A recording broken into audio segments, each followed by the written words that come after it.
کوفہ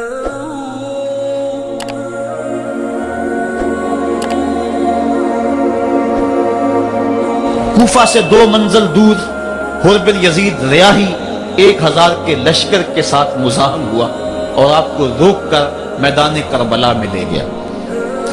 آپ نے کہا کہ میں یزید کی بیعت کسی صورت میں نہیں کروں گا، جس سے صرف حق ہی قبول ہو، یہی جس کا اصل اصول ہو، جو نہ جھک سکے جو نہ بک سکے، اسے کربلائیں ہی راس ہیں۔ حضرت امام حسین امام حمام کربلا کے تپتے ہوئے ریگزار کے اندر 2 محرم کو پہنچے اور 9 محرم تک آپ مختلف انداز سے مفاہمت کی بات اس انداز سے کرتے رہے کہ میں بیعت نہیں کروں گا لیکن کچھ تو خون سے بھی بچنا چاہتا ہوں، لیکن ان کا ایک ہی مطالبہ تھا کہ ہر صورت میں بیعت کرنا ہوگی، اس کے علاوہ کوئی صورت نہیں ہے۔ ان کا یہ مطالبہ تھا، ان کی بات یہ تھی کہ بیعت تو میں کسی صورت نہیں کر سکتا، کیونکہ انکار بیعت کی جو وجہ آپ نے وہاں بیان کی وہ وجہ بہر صورت موجود تھی، اس لیے کہا کہ کسی صورت میں میں یزید کے ہاتھ پہ بیعت نہیں کر سکتا۔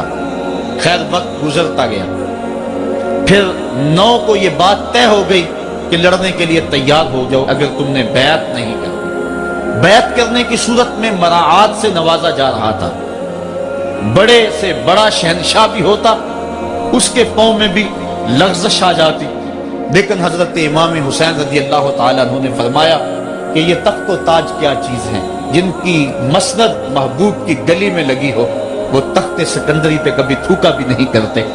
مجھے ان تخت و تاج کی پرواہ نہیں، میں تو کلمت الحق کے اعلیٰ کے لیے میدان عمل میں آیا ہوں۔ آپ نے مقام بیضا پہ خطبہ دیتے ہوئے کہا تھا کہ لوگوں میں جانتا ہوں کہ میرے ساتھ کیا ہونے والا ہے، لیکن اس کے باوجود میں میدان میں اس لیے جا رہا ہوں وَلَكُمْ فِيَّ أُسْوَةٌ کہ میری زندگی تمہارے لیے ایک نمونہ بن جائے۔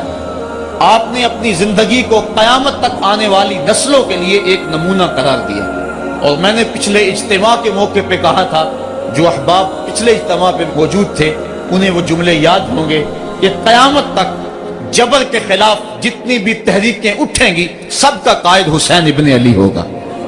انسان کی عقل اور منطق اس کو یہ دلیلیں دیتی ہے کہ تم جبر کے خلاف اگر میدان میں آئے تو کٹ جاؤ گے، ٹکڑے کر دیے جائیں گے۔ جبر سے مفاہمت کر لو، لیکن عشق سکھاتا ہے مفاہمت نہ سکھا، جبر ناروا سے مجھے، میں سر بکف ہوں لڑا دے کسی بلا سے مجھے۔ تو عشق انسان کو لڑنے کا سلیقہ دیتا ہے، محبت باطل سے ٹکرانے کا درس دیتی ہے۔ کہا میں اس کے باوجود میدان عمل میں جا رہا ہوں اس لیے کہ میری زندگی تمہارے لیے نمونہ بن جائے، اور قیامت تک لوگ میری زندگی سے راہیں تلاش کرتے کرتے میری زندگی کو نمونہ بناتے بناتے جبر کے مقابلے میں کھڑے ہو جائیں اور سرخروئی اور کامیابی حاصل پائیں۔ تا قیامت قطع استبداد کرد، موج خون او چمن ایجاد کرد۔ اللہ اللہ بائے بسم اللہ پدر، مانائے ذبح عظیم آیت بسر۔ سرخ رو عشق غیور از خون او، شوخی این مصرع از مضمون او۔ عشق غیور کے چہرے پہ جو سرخی دوڑ رہی ہے یہ حسین ابن علی کے خون کا صدقہ ہے۔ ان کے خون نے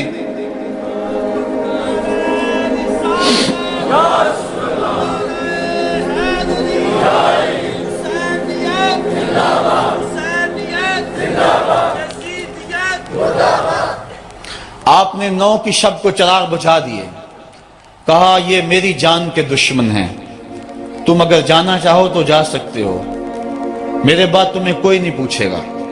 لیکن جانثاروں نے کہا یہ کیسے ہو سکتا ہے کہ آپ کا ساتھ چھوڑ کے چلے جائیں۔ پھر عاشورے کی وہ رات جو درد و اندوہ سے بری ہوئی رات تھی، ساری رات عبادت میں گزاری۔ ایک طرف شراب چل رہی ہے اور دوسری طرف آنکھوں سے عشق رسول کی مستی چھلک رہی ہے۔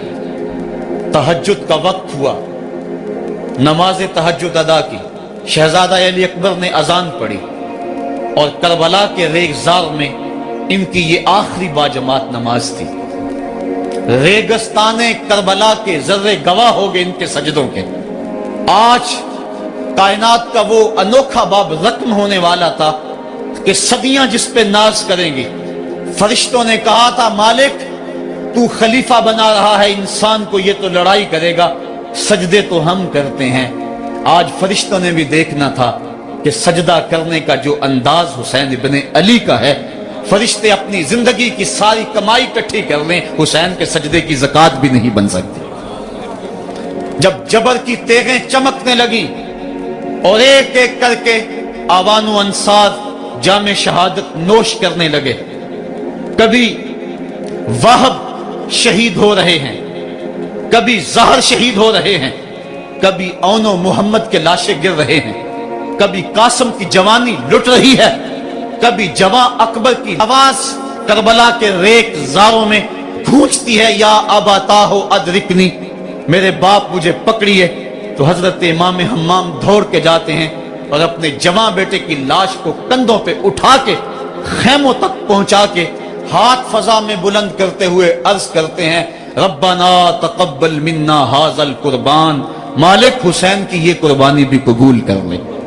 معصوم علی اصغر کو ہاتھوں میں لے کر جب سوئے فرات بڑھے اور 2 شاخہ تیر ان کے حلق میں پیوست ہوا، چلو میں خون لے کر آسمان کی طرف اچھال کے کہتے تھے، مالک میری یہ کمائی تھی، یہ بھی تیرے راہ میں قربان کرتا ہوں، حسین کی یہ ننھی قربانی بھی قبول کر لے.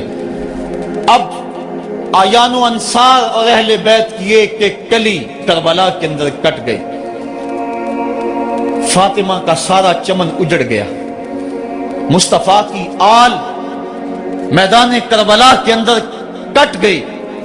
اب امام حمام ہاتھ میں تلوار لیے میدان عمل میں آئے اور آپ نے جو آخری خطبہ دیا تاریخ کے اوراق میں موجود ہے، لوگوں میرا حسب و نسب پہچانو، میں کون ہوں، میں کون ہوں، مجھے پہچانو، جلدی نہ کرو، ناحق خون اپنے ذمے نہ لو.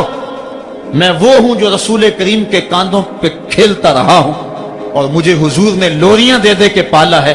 میں حضور کی زبان چوسا کرتا ہوں. اس وقت دنیا پر کسی نبی کی بیٹی کا بیٹا موجود نہیں، میرا حق پہنچانو.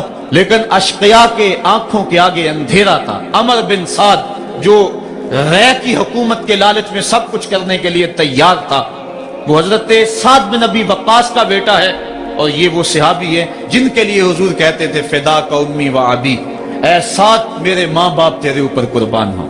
غزوہ احد کے موقع پہ حضور ان کے لیے کہہ رہے ہیں، لیکن آج وہی میدان میں نکلا ہوا ہے.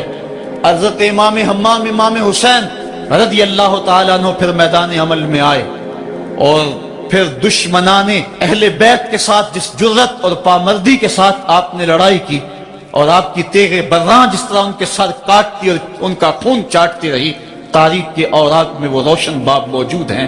آواز آ رہی تھی، یہ کون ذی وقار ہے، یہ کون شاہ سوار ہے، لباس ہے پھٹا ہوا، چھدا ہوا، کٹا ہوا، لخت لخت کٹا ہوا، پھر بھی ہے ڈٹا ہوا، یہ بال یقین حسین ہے، یہ نبی کا نور عین ہے.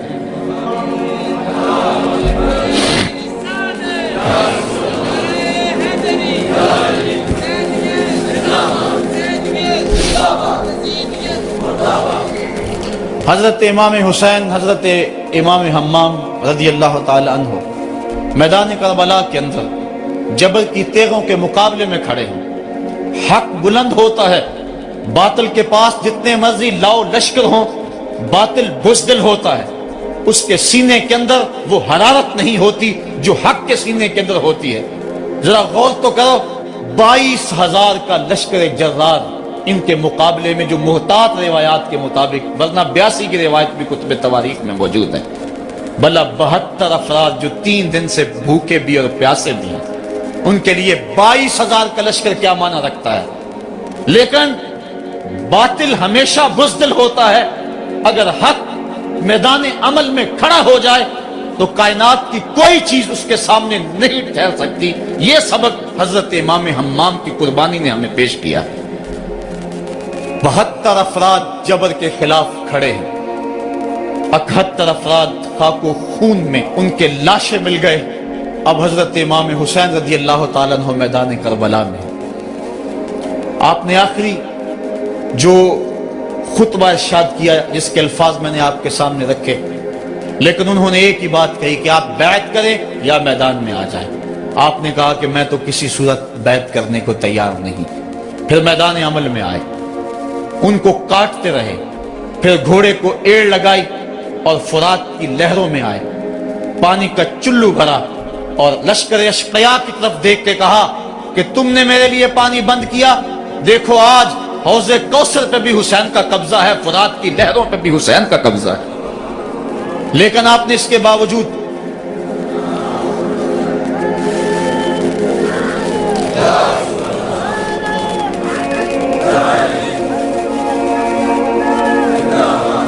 حضرت امام حمام، حضرت امام حسین رضی اللہ تعالیٰ عنہ نے پانی پیا نہیں، ان کو سکینہ کی پیاس یاد آ گئی ہوگی، جس طرح حضرت علی اصغر پیاس سے شہید ہوئے وہ منظر یاد آ گیا ہوگا۔ اور دوسری بات یہ تھی، یہ امتحان تھا، اس لیے حضرت امام حمام نے پانی نہیں پیا، لیکن ان کو بتلانا مقصود تھا کہ اگر میں چاہوں تو یہ پانی پہ قبضہ کر سکتا ہوں، اور پھر یہ ساقی حوض کوثر کے نواسے ہیں، اگر یہ اشارہ کرتے تو کوثر کی نہریں چھلک کے کربلا کے میدان میں آ جاتی۔